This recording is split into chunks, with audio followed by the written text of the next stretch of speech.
cuando te has visto amenazado, cuando ves que no hay ninguna otra salida, ¿a quién recurres? ¿Cuál es tu actitud y qué decisiones eres capaz de tomar? Fueron las preguntas que tal vez se hizo Acaz y que hoy nosotros, a través de este ejemplo y de los consejos y el actuar de Dios, podemos aplicar para nuestra vida. Ya estamos en la tercera lección, el tercer capítulo de esta temporada, en donde estamos estudiando al profeta Isaías. Por lo tanto, sé muy bienvenido a Lecciones de la Biblia.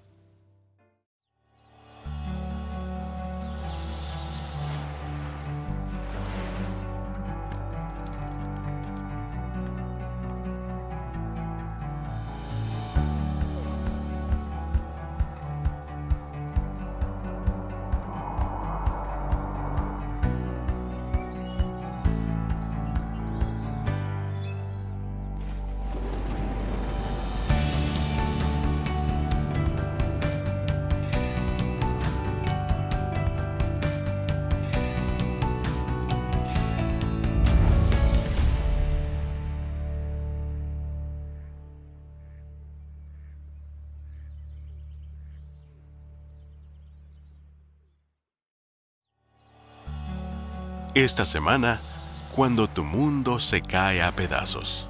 Si vosotros no creyereis, de cierto no permaneceréis. Isaías capítulo 7, versículo 9.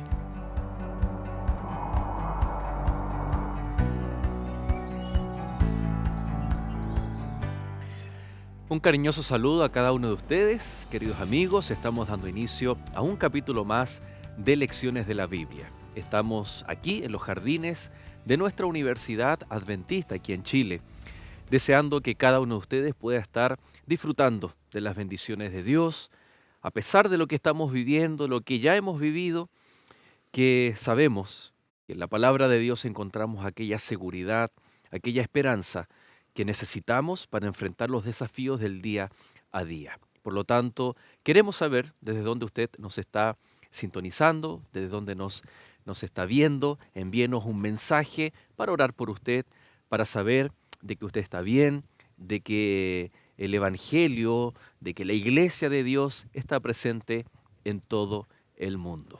Pastor Josué, bienvenido.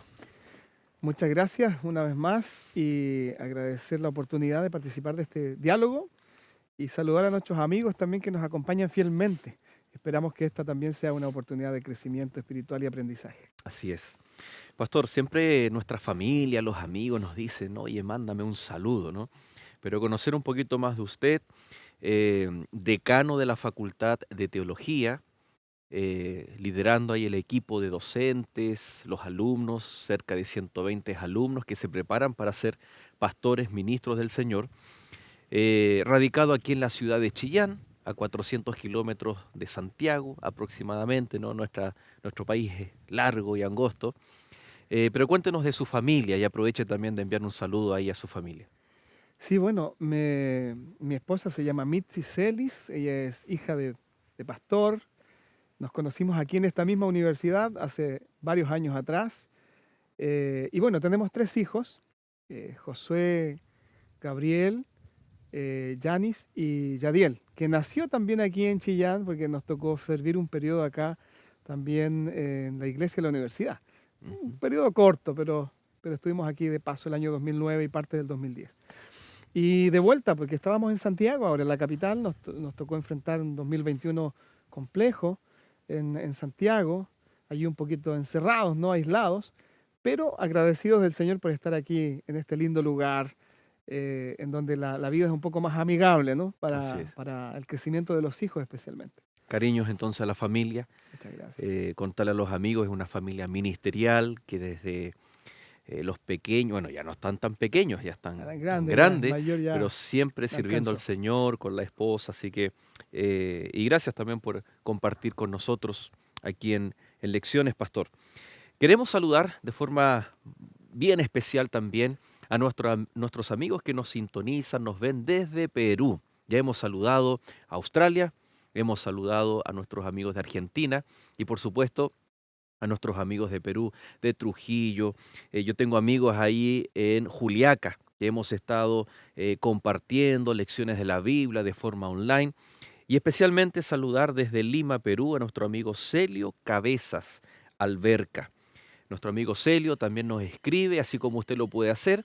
Y por supuesto, en representación de todos nuestros amigos de allí de nuestro hermano país, Perú, a través de Celio, les enviamos un saludo, que el Señor les bendiga a cada uno de ustedes. Estamos presentes a través de Nuevo Tiempo en los países en Sudamérica, Bolivia, Ecuador, Ujú. Paraguay, Uruguay, en Chile, por supuesto. Las redes sociales, las plataformas digitales hoy en día nos permiten también estar en muchos lugares que muchas veces no pensamos, ¿no? Pero ahí está la palabra de Dios, a pesar de la distancia, y cuanto más ahora en pandemia el poder estar conectados, el poder participar juntos ahí de lo que es el estudio de la palabra de Dios. Así que vamos a orar, les queremos invitar para que se unan a nuestro programa y especialmente abrir la palabra de Dios con la oración. Querido Dios y Padre, gracias te damos por el privilegio de abrir tu palabra y en esta hora, Señor, aprender lecciones que tú tienes para nosotros y que podamos tomar decisiones al final de este capítulo para reconfirmar aquel llamado que tú nos has hecho, la respuesta de fe y especialmente, Señor, orar por nuestros amigos que te están conociendo para que a través de estas verdades puedan también, Señor, aceptarte como Señor y Salvador. Acompáñanos, lo rogamos en el nombre de Jesús. Amén. Amén. Amén. Muy bien, pastor. Eh, Hoy en día cuando nosotros vemos estilos de gobiernos o estadísticas, niveles de aprobación o porcentajes de aprobación, cuando el pueblo tal vez o los países, las personas, la pregunta es ¿por qué están contentos con el gobierno que está presente? Pueden ser muchos factores, pero siempre obviamente se va a velar por el beneficio de las personas, de las clases sociales, etcétera. Eh, un líder puede tener muchas habilidades estadistas, un líder puede tal vez tener muchas capacidades para relacionarse, lo que llamamos hacer tratados comerciales que traigan beneficio desde al consumidor hasta los grandes empresarios. O sea, podemos hablar un montón, y no es el propósito obviamente de lecciones de la Biblia, pero a modo de ejemplo. Pero ¿es la confianza un factor vital y que hoy en día se está considerando? ¿O tal vez los gobiernos piensan en otro tipo de estrategia para que el pueblo esté feliz y, y- y el factor de transparencia, de confianza se está dejando de lado y a la vez el pueblo, las personas, están valorando cada vez más ese tipo de líderes? Hay algunos que dicen que los pueblos merecen los líderes que tienen y aluden a que en realidad son las sociedades las que ponen los estándares, ¿no? Para sus gobernantes. Y como pasó en el tiempo de la monarquía, al inicio de la monarquía en Israel, ellos pidieron un rey, en este caso su estándar lo llenaba ¿quién? Saúl. Pero no era el mismo estándar de Dios, ¿cierto? Y eso pasa mucho, es decir, esto no es una ciencia exacta. A veces podemos nosotros valorar mucho algunas cosas en algunos líderes y nos inclinamos por apoyarles y a lo mejor no es lo que más necesita el pueblo. Es decir, el pueblo tampoco tiene la última palabra, pero hay un factor que tú mencionaste, tiene que ver con la confianza. El creer que ese líder sabe a dónde va. Y que El, cuando no se cumplen esas expectativas, se produce un efecto absolutamente contrario, correcto, ¿no? porque finalmente ese líder, usando su posición, a lo mejor puede vivir en la apariencia de que está haciendo bien las cosas, pero ahora ya el pueblo no confía en él. Pero como está en la posición, el pueblo calla. El pueblo sigue lo que le dicen, porque está en el poder, ese líder. Pero ya no hay confianza. Y la confianza es el capital más importante del liderazgo espiritual. Em, ¿Por qué los seguidores de Cristo estaban dispuestos a dar hasta la vida por Jesús? Y yo creo que hasta el día de hoy, porque creen que Jesús les dijo la verdad y que Jesús es consecuente con no solamente con lo que dice, con sus principios, sino que es consecuente con cada una de sus palabras y por eso entonces inspira y motiva a las personas a creer en Él. Entonces yo creo que ese es un factor fundamental, ¿no? Y quizá en relación a los líderes del pueblo de Israel, hay cosas allí que podemos examinar y aprender, ¿no? Algunas lecciones. Eran abundantes las experiencias pasadas. La más icónica obviamente es la liberación del pueblo desde Egipto. Se toma como precedentes cuando se entra en un diálogo de pacto. Recuerda cómo te saqué de Egipto con alas de águilas y en Éxodo 19. Em, los reyes no eran ignorantes en relación a lo que Dios era capaz de hacer, lo que Dios de forma milagrosa, cuando la ciudad de Jerusalén u otra, en los tiempos de Eliseo, cuando estaban rodeados del ejército enemigo. Ujú. ¿Y te acuerdas cuando Eliseo ora en favor de su siervo? Señor, te ruego que abra sus ojos para que vea, y que más son los que están con nosotros. Y cuando ese siervo abre los ojos y se da cuenta de que estaban rodeados de ángeles a caballo o carruaje, entonces ahora vemos reyes que son llamados a confiar en Dios, especialmente en esta interacción, ya que es un reino real, y que van a ser amenazados, atacados, invadidos, y que de alguna forma debían confiar en Dios. Y cuando un rey confiaba en Dios, el pueblo confiaba en el rey, ¿no? Entonces, cuando el rey perdía su credibilidad, su confianza, era cuando muchas veces su confianza estaba depositada en otros y no en Dios. Esa pregunta es muy, o digamos, yo me haría esta pregunta. ¿En qué confiamos? Cuando tú tienes una prueba, una crisis, un problema, ¿a qué recurres primero? Si te enfermas, tienes una dolencia, una enfermedad, ¿qué es lo primero que haces? Si tienes un problema, un apuro económico, ¿qué es lo primero que haces para resolverlo? Si tienes un problema familiar, matrimonial o con los hijos, ¿qué es lo primero a lo que tú recurres? Porque allí está tu confianza. Ujú. Entonces, yo creo que eso es algo que tenemos que analizar nosotros, porque probablemente Dios no está allí en el centro de nuestra vida y no es a Dios el primero al que recurrimos, sino que son digamos, otros recursos que nosotros buscamos muchas veces para resolver nuestros problemas o para buscar ayuda. Y eso dice finalmente quiénes somos, en qué depositamos nuestra confianza. Y nosotros podemos declarar que amamos a Dios y tenemos fe, pero finalmente no estar confiando realmente en Dios, porque en nuestra vida diaria no recurrimos a Él. Exacto. Es la evidencia Ujú. concreta. Siguiendo en esa misma línea, seguramente te ha pasado en tus años de ministerio. Santiago capítulo 5 dice acerca de la oración, Sí, pero cuando hay alguien enfermo, llame a los ancianos, a los pastores y únjalo con aceite. correcto. Ahí está el mandato, la instrucción. Pero muchas veces cuando nos llega un llamado o alguien nos dice, pastor, por favor visite a mi familiar o a X persona para ser ungida. Y sabes que muchas veces uno va recabando antecedentes del diagnóstico, de la enfermedad o de la situación en sí. Y, y la pregunta es, ¿qué han hecho ustedes? No, ya hicimos todo lo que había que hacer. Lo llevamos a las mejores clínicas, al mejor hospital, al mejor especialista. Buscamos una y otra opinión, compramos los mejores medicamentos, y ya no hay nada más que hacer. Por eso, pastor, lo llamamos para que usted lo unja. Lo que tú dices es cierto. ¿Dónde está Dios en todos estos procesos cuando estamos en oprobio o en apremios? Y la verdad que ahí se deja ver, y es un llamado también para todos nosotros que siempre debemos buscar el ungimiento, ¿no? Ahora técnicamente hablando, no es una extrema unción cuando ya no hay nada que hacer para buscar el milagro de Dios, sino que es el primer paso y reconocimiento que el ser humano hace ante Dios. Esta situación, que aún desconozco cuál es el desenlace, lo voy a dejar en las manos de Dios, sin desconocer o sin descuidar que hay que hacer pasos y protocolos que son médicos, pero que lo primero, todo va a estar guiado y la persona va a quedar en las manos de Dios. Es decir, el primer recurso siempre es la fe. La primera ayuda siempre viene de parte de Dios. Yo recuerdo algún tiempo atrás, ¿no? Se me pidieron las llaves del auto. Eso pasa, ¿no? A Ujú, veces. Y yo comencé a buscarlas y no las encontraba. Estaban en la casa en alguna parte. Y mi hijo más pequeño me dice, papá, ¿y ya oraste? ujú. Y no, yo no había orado para encontrar esas llaves que era muy necesario utilizar. Yo creo que eso me hizo pensar un rato, ¿no? Finalmente las encontramos, esas llaves, oramos también. Ujú. Y quedé con la sensación de que aún yo como pastor y frente a mis hijos a veces doy un testimonio que no es muy preciso respecto a recurrir a Dios y aplicar fe en el Señor y confiar en otras cosas.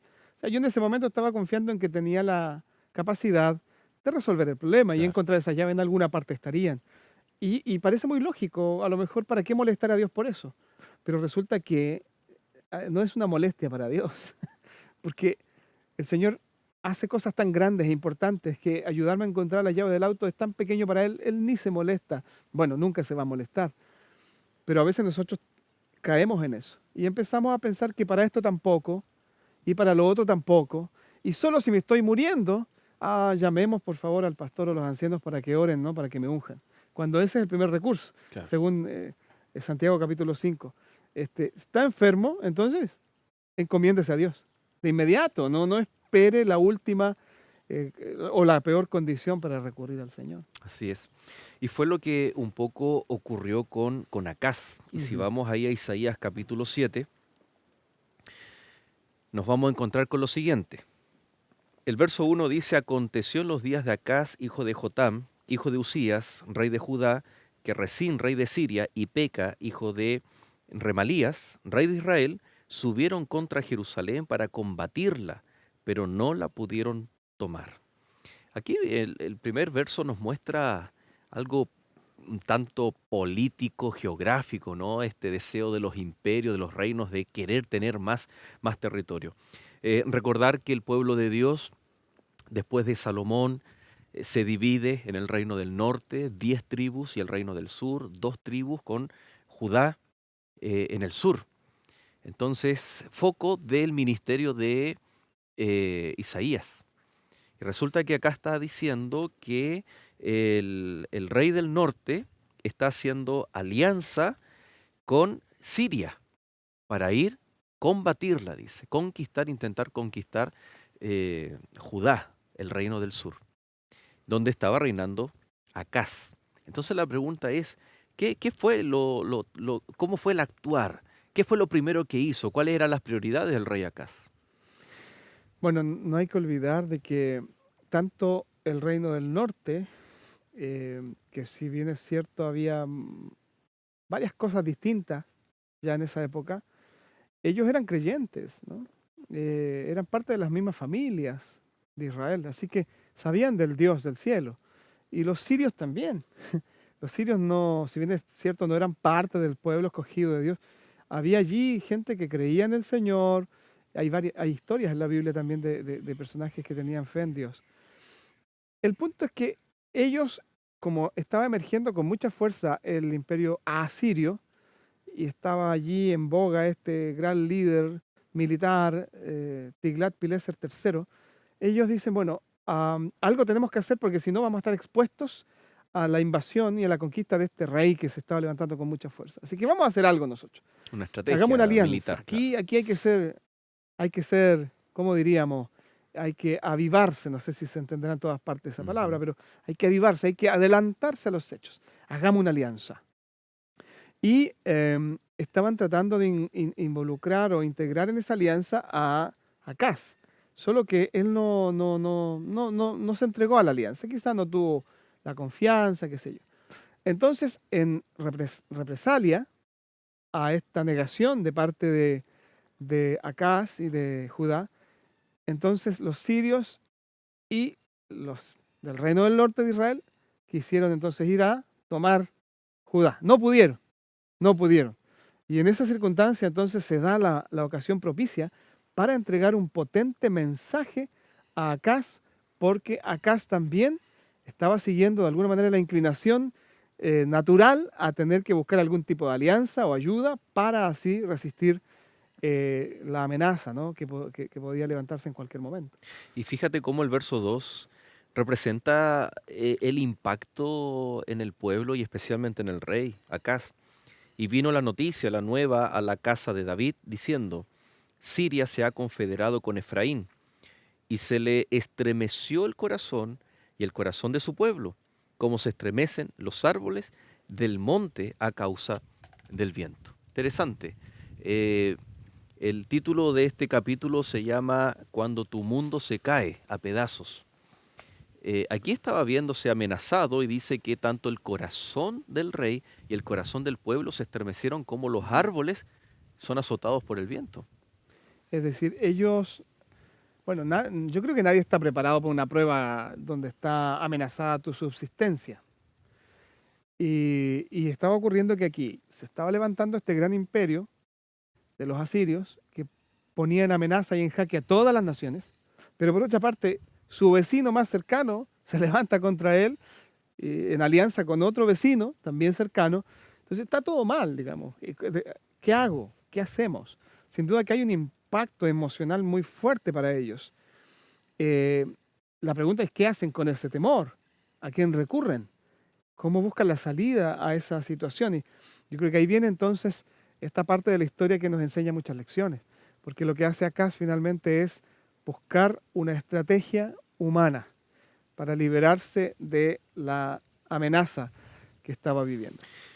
Y es la oportunidad en donde Dios se quiere manifestar en la vida de sus hijos, ¿no? Cuando estamos en apremios, estamos oprimidos, estamos pasando momentos difíciles, es cuando estoy pensando esa frase, ¿no? Jesús recibe la noticia de la muerte de la enfermedad, digo, de su amigo Lázaro, y él dice, sabiendo que iba a morir, Claro. esa enfermedad es para honra y gloria de Dios, es decir, Jesús, Dios se deleita, no es la palabra se deleita, pero es una oportunidad para que Él se manifieste Ujú. cuando un hijo de Dios está pasando por momentos difíciles. Pero, como ya nuestro pastor nos decía, la decisión del rey Acaz no fue la más acertada. ¿Cuál será la nuestra? Ya vamos a estar aplicando toda esta lección también para nuestra vida, pero sin duda alguna tú y yo hemos pasado por momentos difíciles, por oprobios. ¿Y cuál ha sido nuestra reacción? Bueno, vamos a hacer un alto y continuamos ya nuestro próximo bloque aquí en Lecciones de la Biblia.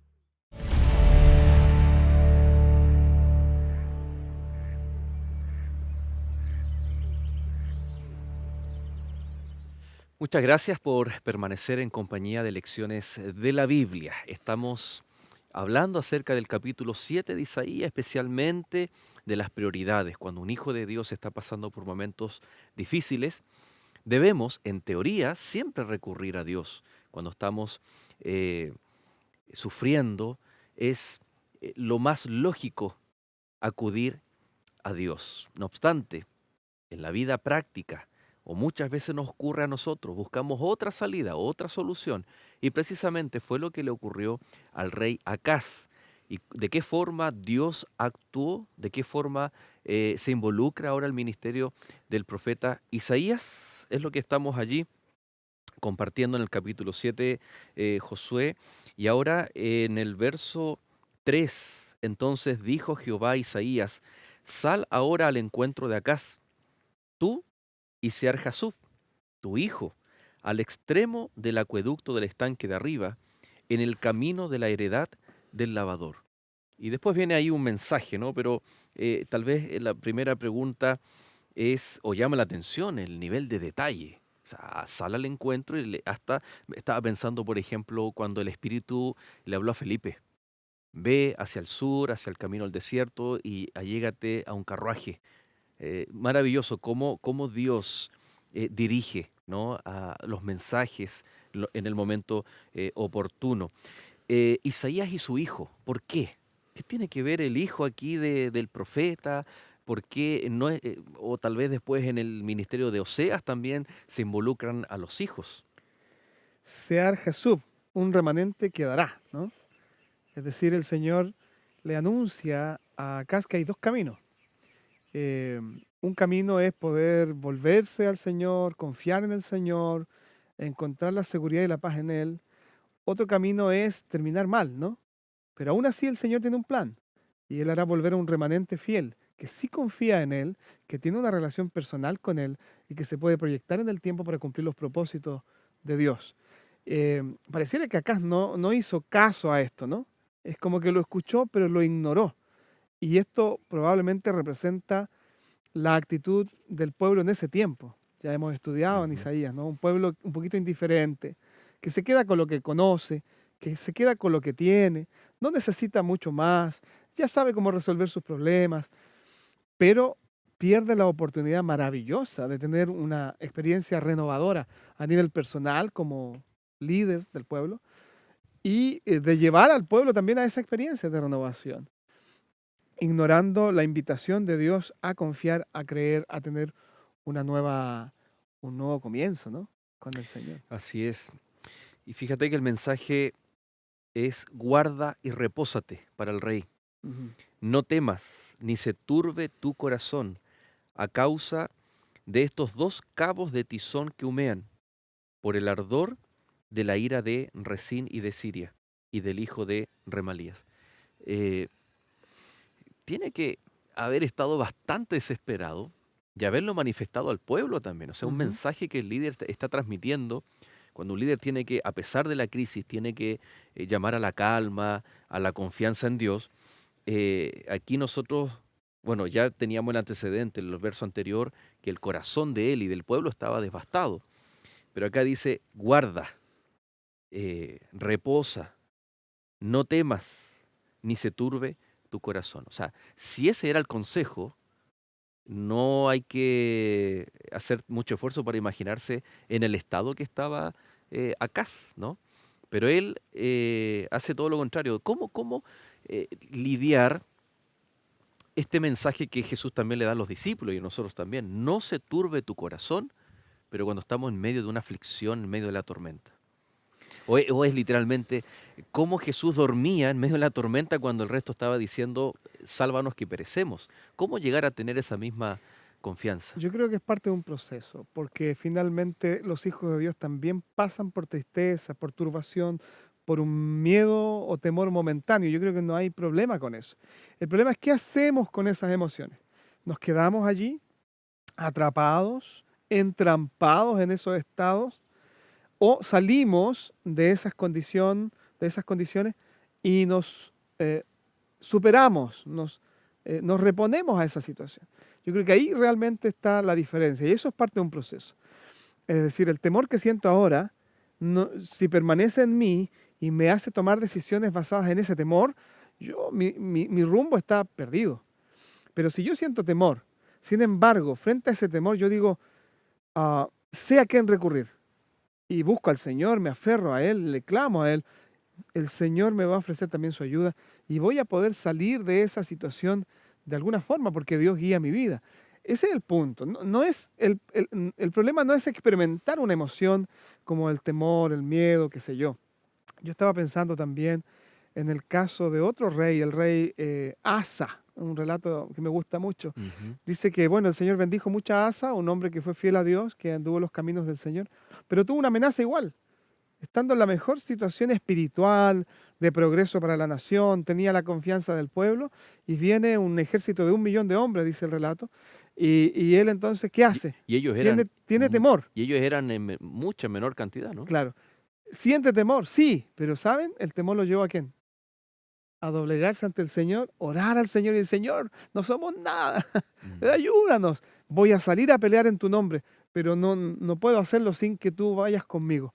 La actitud es distinta, Claro. sintió lo mismo al comienzo, pero esa emoción lo llevó a aferrarse a Cristo, al Señor, a aferrarse a Dios. Pero aquí vemos a una Acaz con una falsa, digamos, una falsa humildad, donde dice, no, le dice al profeta, no quiero importunar a Dios, yo no quiero molestar al Señor, Ujú. pero en realidad esa era una falsa modestia, porque en el fondo Acaz no quería recurrir a Dios, no quería experimentar ese proceso de humillarse, de buscar al Señor, de reconocer que era insuficiente, prefirió mantenerse allí en su posición. Es más, Dios le da la oportunidad, como tú bien dices, de pedir señal. Dios le dice en el verso 11, pide para ti señal de Jehová tu Dios, dema- eh, demandándola ya sea de abajo en lo profundo o de arriba en lo alto. O sea, Mm, extraordinario. Dios estaba dispuesto incluso de que él pidiera una señal. ¿Te acuerdas la señal de Sansón, ajá. de, de, De Gedeón. de Gedeón? Tantos personajes que Dios les manifestó de que estaba con ellos, aunque, como tú mencionas, Asa, y él responde, como tú bien decías, no pediré y no tentaré a Jehová.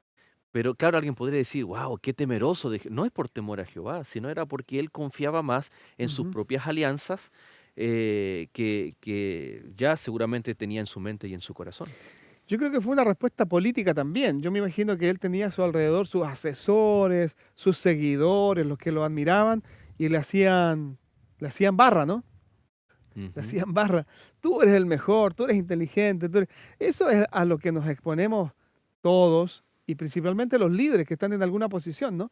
Que a su alrededor hay personas que le dicen, no, tú eres lo máximo, tú ya sabes cómo arreglar esto no te va a quedar grande. Y él cayó en eso, cayó en esa tentación. De modo que luego políticamente, correcto, él dice, bueno, yo no quiero tentar al Señor, ¿ah?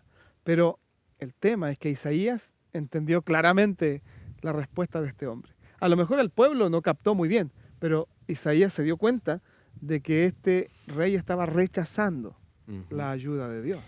Ahora, aparentemente, bueno, y aquí tenemos el famoso texto de Isaías 7:14, pero antes o lo leemos ahí para contextualizarlo. Por tanto, el Señor mismo os dará señal, he aquí que la Virgen concebirá y dará a luz un hijo y llamará su nombre Emmanuel. Aparentemente, dentro de toda esta historia es un texto que está como fuera de contexto. Sí. ¿Qué tiene que ver que le diga que una mujer, una virgen, dará a luz un hijo y su nombre será Dios con nosotros? Eh, la actitud de Acaz ponía en riesgo la simiente de la mujer, el desarrollo de la genealogía en donde vendría el Salvador, el Mesías. Humanamente sí, aunque Dios siempre tiene un plan y él ha sabido de alguna manera modificar quizá algunos aspectos de su plan para siempre cumplir Claro, para su voluntad. preservar ahí Pero el humanamente, linaje. claro, estaba poniendo en riesgo la continuidad del pueblo de Israel, porque se iba a enfrentar a distintos poderes, y a distintas amenazas y a la posible destrucción. Entonces, lo que dice aquí la profecía, ¿no? Y dice, bueno, Dios tiene una solución para esto, a lo mejor sin ti, y sin ti, ¿no? Y esa solución pasaba por el envío de un Salvador real para el pueblo de Israel y para el mundo, ¿no? Sin embargo, Acaz perdió la oportunidad, al igual que fue David para el pueblo, Ujú. de ser una especie de tipo o representante de ese enviado futuro para la salvación del pueblo. Yo creo que cada uno de nosotros también, ahora aplicándolo a la vida personal, tiene la oportunidad como representante de Dios de poder ser una bendición en el momento y en el lugar donde nos corresponde. Dejar pasar esas oportunidades creo que es un desperdicio muy, muy grande, ¿no? Dios le dice a Acaz, pide una señal. Y él dice, no voy a pedir. Y entonces el profeta le dice, bueno, entonces Dios mismo os dará señal. Eh, es como que le dijera, bueno, Dios mismo dará señal, he aquí que la Virgen concebirá, en ese contexto. Es como que Dios le dice, mira, pídeme lo que quieras para que tengas la plena certeza, tremendo privilegio que te voy a dar, para que tengas la plena certeza que no necesitas a los sirios, que yo voy a defender. Perdón, a los asirios, ¿no? Que yo te voy a defender de Efraín, del norte y de los sirios. Y él no quiere entrar en eso. Él no quiere participar de la alianza, del pacto con Dios. Entonces, como no quiso señal, el Señor trasciende a esa, tal vez una pequeña señal que le iba a dar a Acaz. Y él dice, bueno, que quede como señal de que yo estoy al control, de que esto trasciende incluso la venida del Mesías. Entonces la señal será de que una virgen dará a luz un hijo y que su nombre será Emanuel. Y sabemos que Emanuel significa Dios con nosotros. Es decir, aquí vemos de qué forma lo veíamos con el llamado de Isaías, que Dios en el trono, Dios en medio de su pueblo, con Claro. la representación de que la casa, el templo estaba lleno de humo, que a pesar de los pecados, Dios está presente en la historia de su pueblo y Ujú, actualmente también de ujú. su iglesia. Así es. Yo creo que por sobre todas las circunstancias humanas, por muy malas que puedan ser, el Señor no deja de ser misericordioso con su pueblo, con sus hijos. Manifiesta su poder y cumple sus planes. Pero vuelvo a un punto que mencioné hace un momento y es ¿por qué dejar pasar nosotros la oportunidad? Yo creo que cada uno de nosotros puede ser también un instrumento y una bendición de Dios para el pueblo y para muchas personas. Dejar pasar eso es un privilegio derrochado, ¿no? Yo creo que estas lecciones que estamos repasando el día de hoy nos ayudan a recapacitar y a reconsiderar si realmente yo quiero, confiado en Dios, que es la primera lección que tenemos que reforzar, confiar en Dios, Ujú. confiar en sus propósitos, confiar en su plan, pero a la vez creer y confiar que Él me puede usar y puede hacer de mí un instrumento de bendición, de justicia, que fue lo que dejó pasar en este caso acá. Aquí viene un equilibrio entre lo que sabemos de Dios y lo que experimentamos de Dios. Tristemente muchas veces vemos en el mundo cristiano, con sus diversas denominaciones, eh, que se extrapola, nos vamos o a uno o a otro extremo. Por eso me gusta mucho la palabra equilibrio. Eh, Tal vez al rey le faltó esa experiencia personal con Dios, le faltó el saber que Dios era capaz de sacarlo de este problema, pero a la vez le faltó el conocimiento, o el conocimiento estaba pero no lo supo aplicar, como decíamos, de todas las hazañas y todas las cosas que Dios había hecho. Ujú, Cómo esto también interactúa en nuestra vida, de saber, de leer, de todas las cosas milagrosas que Dios Todopoderoso es capaz de hacer, pero a la vez tengo que vivirlas. Y la pregunta es, ¿será que Dios ha actuado? Y pregunta tal vez a nuestros amigos, ¿Dios ha actuado en tu vida, en mi vida, de forma sobrenatural? Para así como tu pequeño hijo, ¿no? Decía, papá, hay que orar. Ellos tienen, los pequeños tienen a flor de piel, ¿no? Muy de forma inherente el buscar a Dios para que actúe de forma sobrenatural a pesar de que sean cosas pequeñas. Y muchas veces nosotros olvidamos aquello. Y yo creo que el rey cometió ese error, descuidó nosotros hoy lo tenemos escrito. Él tenía las experiencias del pasado y una vivencia en el presente con ujú. Cristo, con Dios. Y entonces desconfió de Dios. Yo creo que las pequeñas cosas nos preparan para las grandes cosas. Es decir, si nosotros sabemos depender de Dios frente a situaciones del diario vivir, de lo cotidiano de nuestra vida, y estaremos preparándonos para las grandes pruebas. Así es. Cuando llegamos nosotros a las grandes pruebas, sin tener esa experiencia previa que nos preparó, como en el silabario, ¿no? Paso a paso, para depender de Dios y confiar en Él, llegamos a la prueba más importante y no tenemos ni una preparación. No sabemos qué hacer Así es. y no sabemos a quién recurrir. Pruebas hemos tenido el año pasado, este año, de forma mundial, colectiva, pero también aquellas que son individuales, las que son más en el círculo íntimo. En nuestro último bloque vamos a reforzar de qué forma actuar y vivir en medio de las aflicciones y de las pruebas. Hacemos un alto, ya regresamos.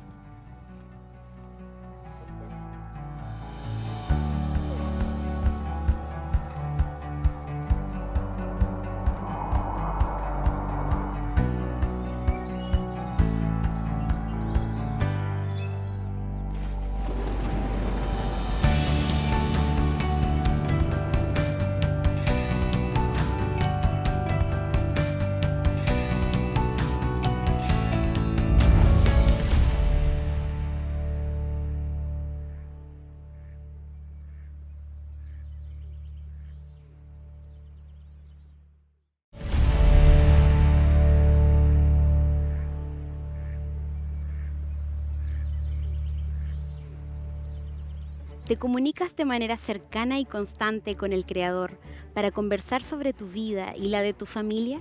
¿O quizás tienes alguna duda sobre cómo hacerlo de mejor manera y crear un lazo mucho más poderoso con Dios? Llámanos a los números que aparecen en pantalla o escríbenos al correo electrónico para solicitar de manera gratuita la revista La Biblia Habla. Con ella podrás aprender más sobre estos y otros temas, tales como el plan de salvación para la humanidad o la dulce seguridad del perdón del cielo. Te estamos esperando. Dios te bendiga.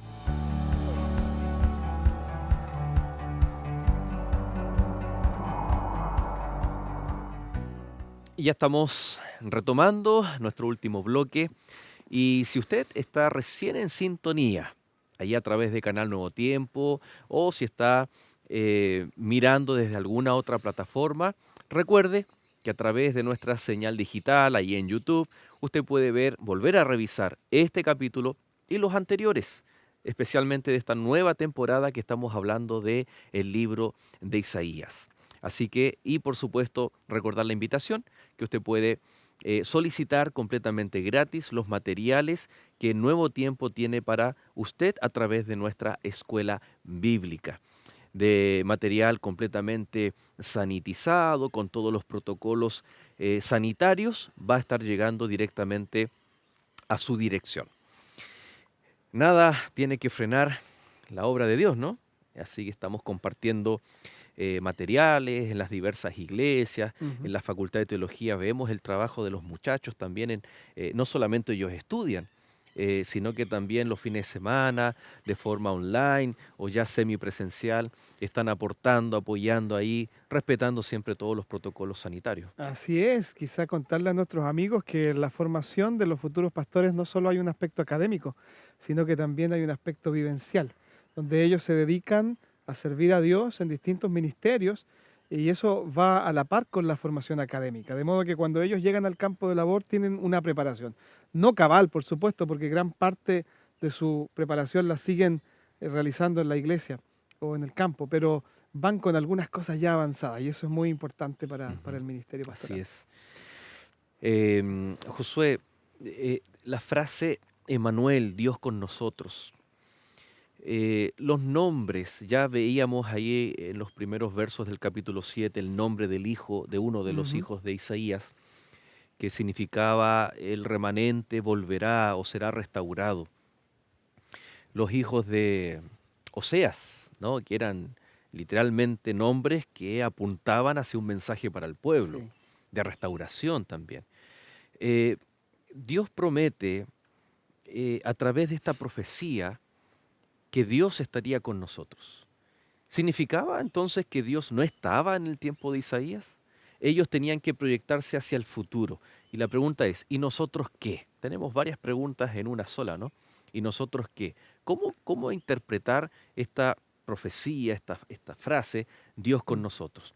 En el tiempo de Isaías sí era válido, cuando se cumple con Cristo, y nosotros hoy, ¿cómo podemos hacer viva también esta profecía? Bueno, yo creo que primero el anhelo del Señor siempre ha sido estar con sus hijos. Desde el comienzo fue así, cuando Dios creó a nuestros primeros padres, Él los visitaba cada tarde, ¿no? Estaba con ellos siempre. Y cuando ellos se fueron del Edén, yo creo que el corazón de Dios se apretó y Él quedó realmente, digamos, dolido y sufriente por esa situación. Pero él no se quedó, no se conformó a esa condición, sino que él activó un plan, ¿no? Que es el plan de salvación. Y ese plan tiene por propósito volver a unir a Dios con el hombre. Primero, en una etapa, a lo mejor donde no podemos ver a Dios cara a cara o tocarlo, ¿no? Como era el comienzo. Pero que es la primera etapa. Es que nuestros corazones se unan a Él, que nuestras mentes se pongan en sintonía con Él. Ya llegará el momento en que también lo veremos cara a cara Ujú. y Él nos va a visitar en nuestro hogar y vamos a hablar con Él y tendremos, digamos, presencialmente estaremos con Él en todo sentido, ¿no? Pero recuerdo, por ejemplo, cuando el Señor pide que hagan un templo para Él en medio del pueblo, para yo habitar en medio de mi pueblo. Y yo creo que eso era lo que necesitaba también gran parte del pueblo que esperaba, ¿no? Y las palabras de esta profecía atienden esa necesidad, porque iban a venir tiempos complicados. Y había gente que necesitaba saber de que Dios no había abandonado al pueblo, a pesar de los errores de sus líderes, del error que estaba cometiendo ya el rey de turno, y poder encontrar paz y un refrigerio en saber que a pesar de todo el Señor nunca se apartaría, y más todavía, un día la presencia de Dios sería aún más plena en la vida de los... No significa que antes de Éxodo 25, de la orden de construir un santuario para habitar en medio de mi pueblo, que Dios no estaba, que Dios estaba ausente, ¿no? Sino que era porque el pueblo necesitaba tener una evidencia Exactamente. concreta y que lo hemos comentado ya, que era cuando el templo se llenaba de humo o el santuario en el desierto y el pueblo tenía la plena certeza y convicción y podía ver la manifestación de que Dios estaba en medio de ellos. Pero antes estuvo con ellos eh, en la salida de Egipto, en esos 400 años, estuvo con los patriarcas, Dios siempre ha estado con su pueblo. Ahora, eh, ¿cómo Dios se manifestaba en medio de una nación apartada de sus designios, de sus caminos, con un líder que fue displicente en guiarlos a los caminos de Dios? eh, ¿Cómo ellos interpretaban esta frase, Dios con nosotros? ¿De qué forma el pueblo podía tener plena convicción de que Dios estaba aún en medio de todo lo que se veía alrededor de Judá, ¿no? Bueno, el pueblo también tenía una valoración de la palabra de Dios, la palabra que emanaba de Dios. Isaías era profeta de Dios, por tanto lo que él pronunciaba venía de parte de Dios. Por tanto, eh, excepto algunos que a lo mejor no tenían el discernimiento ni valoraban eso, porque bueno, la nación estaba en una crisis espiritual, pero los que escucharon seguramente se quedaron con sus corazones reconfortados, porque Dios lo había declarado. Así dijo el Señor, y se aferraron de esa promesa, y seguramente eso les ayudó para enfrentar muchas de las pruebas de ese tiempo, ¿no? Y en los tiempos de Jesús, cuando muchos reconocieron a Jesús, estoy pensando si bien Jesús no hace una declaración en medio de su pueblo, en medio de su pueblo, Ujú. de que una autoproclamación del Mesías, sí lo hace con la mujer samaritana, sí lo hace al final de su ministerio frente al Sanedrín, pero hubieron personas, estoy pensando en Bartimeo, ¿recuerdas Ujú. cómo lo llamó? Jesús, Hijo de David. Hijo de David, ten misericordia de mí. Una declaración mesiánica. Ujú. Y así, un sinnúmero de episodios de personas en donde ellos reconocían en Jesús el Emanuel, el Dios con nosotros. La pregunta es, ¿y ahora? ¿Cómo, de qué forma Dios está con nosotros, con su iglesia, con nuestros amigos, que necesitamos tener esa convicción de que Dios está con nosotros? Yo quisiera usar dos imágenes. Bueno, hay muchas imágenes hermosas respecto a eso, pero vienen a mi mente dos, que están justamente en el libro de Apocalipsis. Una de ellas tiene que ver con ese estar con nosotros de manera personal. En el mensaje a la Odisea, Ujú. a la iglesia. Yo estoy a la puerta y llamo, ¿no? A la puerta del corazón. Si alguno abre la puerta, perdón, primero, si oye mi voz y abre la puerta, yo entraré a él, cenaré con él y él conmigo. Allí primero está ese deseo de habitar de Dios en nuestros corazones, de estar con nosotros, de vivir nuestra vida. ¿M? Y lo otro es a nivel, digamos, como iglesia. Capítulo 1 de Apocalipsis, por ejemplo, cuando están allí las 7 iglesias representadas en 7 candelabros, ¿no? Eh, y dice que está allí este que tiene la apariencia de hijo de hombre, que en realidad es Jesucristo, Ujú. en medio de las 7 iglesias, dice, Claro. ¿ya? Es decir, en medio de su pueblo. Nunca lo ha dejado, nunca lo ha abandonado a través de la historia, a través de las épocas, siempre ha estado donde debe estar. Son imágenes que nos ayudan a entender de que el Señor nunca, nunca, nunca se ha despreocupado de nosotros, ni de su pueblo, a través de las edades. Ahora, de manera concreta, ¿cómo podemos ver nosotros ahora eso? Yo creo que cuando tenemos nosotros una prueba, una pérdida de un ser querido, tenemos un problema en el trabajo, una situación económica compleja, y recurrimos a Dios, y el Señor encuentra allí una oportunidad para hablarnos con amor y darnos una señal como la que rechazó el rey, pero dar una señal a nosotros, proveyéndonos, sustentándonos, abriéndonos una puerta, dándonos una respuesta por medio de otra persona que envió el Señor para decirnos eso que nuestra alma necesitaba. Yo creo que hay miles de maneras de comprobarlo ahora de manera práctica, cómo el Señor nos cuida, nos dirige y está aquí con nosotros. Así es. Y lo mismo como con la iglesia, esta iglesia que con sus desafíos avanza, ¿no? A pesar de los obstáculos que a veces la iglesia se encuentra en su propósito de predicar el Evangelio. Pero vemos a diario también cómo el Señor arregla ese problema, abre esas puertas, provee ciertos recursos para que el Evangelio siga siendo predicado. Yo creo que hay elocuentes muestras de la presencia de Dios en medio de su pueblo. Y qué maravilloso que cuando todo esto acabe, dice el libro Apocalipsis, que Dios hará su morada, Él será el tabernáculo, habitará con sus hijos, con los salvos. El deseo ardiente de Dios de estar con nosotros. Y hoy, y hemos llegado al momento, Josué, de poder invitar a nuestros amigos. Hablamos de cuando nuestro mundo se desmorona, se cae, cuando estamos pasando por dificultades, tener la plena convicción que a través del Espíritu Santo Dios está con nosotros, Él es Emmanuel, y que por supuesto también tiene una invitación para nuestros amigos. De todas maneras, este mundo no nos va a ofrecer mejores cosas, ¿no? Siempre nos encontraremos con nuevos desafíos y problemas. Y este mundo está derrumbándose día a día. Sin embargo, en medio de las crisis personales, en medio de los problemas y tristezas, con nuestro corazón afligido, es cuando más podemos ver a Dios en nuestra vida. Podemos extender por fe nuestras manos y saber que las manos de Dios se encontrarán con las nuestras, que Él es Emmanuel, Dios con nosotros, nunca nos ha dejado. 2 preguntas. Cuando te enfrentas a una crisis personal o familiar, ¿a quién recurres? ¿En quién confías? Eso habla realmente de cómo tú te relacionas con Dios y la calidad de tu propia experiencia espiritual.